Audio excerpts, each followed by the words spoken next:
Hello friends, welcome to Lukshiga Samayal. நீங்க நம்ம சேனலை ஃபர்ஸ்ட் டைம் பார்க்கறீங்கன்னா மறக்காம Lukshiga Samayal சப்ஸ்கிரைப் பண்ணிக்கோங்க. வீடியோவை ஸ்கிப் பண்ணாம பாருங்க. இன்னைக்கு நம்ம வீடியோல ரொம்ப டேஸ்டா கருவாடு தொக்கு எப்படி செய்யறதுன்னு பார்க்கலாம். ஃபர்ஸ்ட் அதுக்கு தேவையான இன்கிரிடியன்ட்ஸ் என்னென்னன்னு பார்த்தலாம். வாழை கருவாடு, சின்ன வெங்காயம், தக்காளி, பச்சை மிளகாய், கருவேப்பிலை, கொத்தமல்லி, இஞ்சி பூண்டு விழுது, பூண்டு, கடுகு, ஜீரகம், மஞ்சள் தூள், குழம்பு மிளகாய் தூள், மிளகுத்தூள், எண்ணெய், உப்பு.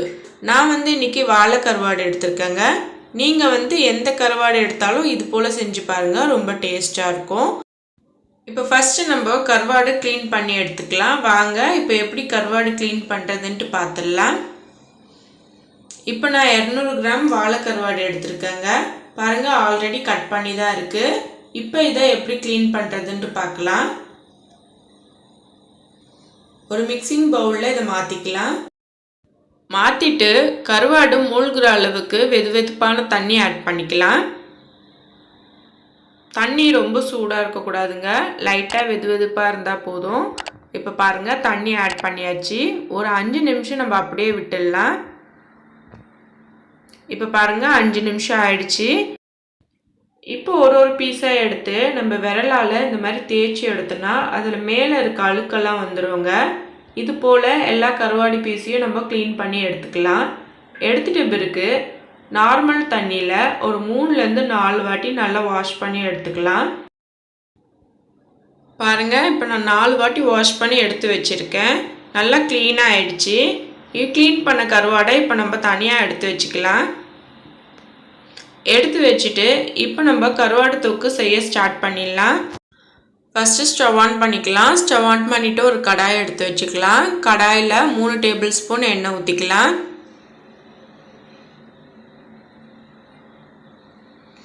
எண்ணெய் நல்லா காஞ்சதோ அதில் 1/2 ஸ்பூன் கடுகு சேர்த்துக்கலாம். கடுகு நல்லா பொரிஞ்சதும் 1/4 ஸ்பூன் ஜீரகம் சேர்த்துக்கலாம்.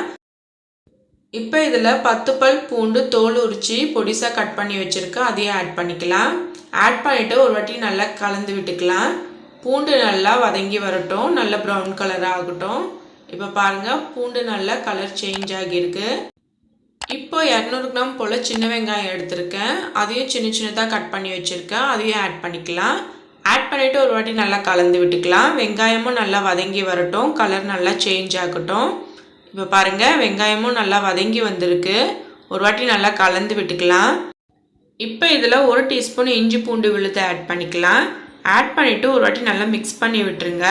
மிக்ஸ் பண்ணி விட்டுட்டு இஞ்சி பூண்டு விழுதோட பச்சை ஸ்மெல் போகிற வரைக்கும் நல்லா வதக்கி விட்டுடலாம். இப்போ பாருங்கள், நல்லா வதங்கி வந்திருக்கு. இஞ்சி பூண்டோட பச்சை ஸ்மெல்லாம் போயிடுச்சு. இப்போ இதில் நம்ம தக்காளி ஆட் பண்ணோம். அதுக்கு நான் 3 பெரிய சைஸ் தக்காளி எடுத்திருக்கேன், அதையும் சின்ன சின்னதாக கட் பண்ணி வச்சுருக்கேன். அதை ஆட் பண்ணிவிட்டு ஒரு வாட்டி நல்லா மிக்ஸ் பண்ணி விட்டுடலாம். மிக்ஸ் பண்ணி விட்டுட்டு தக்காளி நல்லா சாஃப்ட் ஆகிற வரைக்கும் வதக்கி விட்டுடலாம். இப்போ பாருங்கள், தக்காளி நல்லா சாஃப்ட் ஆகிடுச்சு, நல்லா வதங்கி வந்திருக்கு. இப்போ இதில் நம்ம கருவேப்பிலை கொத்தமல்லியில் ஆட் பண்ணிடலாம். கொஞ்சமாக கருவேப்பிலை, கொஞ்சமாக நறுக்கிய கொத்தமல்லி, ஒரு 3 பச்சை மிளகாய் ஆட் பண்ணியிருக்கேன். இது எல்லாத்தையும் ஒரு வாட்டி நல்லா கலந்து விட்டுடலாம். கலந்து விட்டுட்டு மசாலா ஆட் பண்ணிக்கலாம். 1/2 ஸ்பூன் மஞ்சள் தூள், 2 டேபிள் ஸ்பூன் குழம்பு மிளகாய் தூள். இப்போ உப்பு ஆட் பண்ணோம். நான் 1/2 ஸ்பூன் உப்பு ஆட் பண்ணியிருக்கேன். கருவாடு செய்யும்போது எப்பயுமே உப்பு பாதி அளவுக்கு ஆட் பண்ணிக்கோங்க. அதுக்கப்புறம் டேஸ்ட் பார்த்துட்டு உப்பு தேவைப்பட்டால் ஆட் பண்ணிக்கோங்க. இப்போ இது எல்லாத்தையும் ஒரு 2 நிமிஷம் நல்லா கலந்து விட்டுக்கலாம். மீடியம் ஃப்ளேம்லேயே கலந்து விடுங்க, அந்த மசாலா ஸ்மெல்லாம் போகட்டும். இப்போ ஒரு 2 நிமிஷம் ஆயிடுச்சு. இப்போ இதில் நம்ம தண்ணி ஆட் பண்ணோம். நான் 1 கிளாஸ் தண்ணி ஆட் பண்ணுறேன். உங்களுக்கு தண்ணி எந்த அளவு வேணுமோ நீங்கள் அந்த அளவுக்கு அட்ஜஸ்ட் பண்ணிக்கோங்க. இப்போ இது ஒரு வாட்டி நல்லா மிக்ஸ் பண்ணி விட்டுடலாம். மிக்ஸ் பண்ணி விட்டுட்டு இதை ஒரு மீடியம் ஃப்ளேமில் 5 நிமிஷம் கொதி வர விட்டுடலாம். நல்லா கொதி வரட்டும். இப்போ பாருங்கள், 5 நிமிஷம் ஆயிடுச்சு. எண்ணெயெல்லாம் நல்லா பிரிஞ்சு கொதி வந்துருச்சு. இப்போ இதில் நம்ம ஒரு 1/4 ஸ்பூன் மிளகுத்தூள் ஆட் பண்ணிக்கலாம். கருவாடுக்கு மிளகுத்தூள் சேர்த்து செய்யுங்க, டேஸ்ட் நல்லாயிருக்கும். இப்போ ஒரு வாட்டி நல்லா கலந்து விட்டுடலாம். கலந்து விட்டுட்டு ஸ்டவ்வை மீடியம் ஃப்ளேம்லேயே வச்சிடலாம். இப்போ இதில் நம்ம க்ளீன் பண்ணி எடுத்து வச்ச கருவாடை ஆட் பண்ணிக்கலாம்.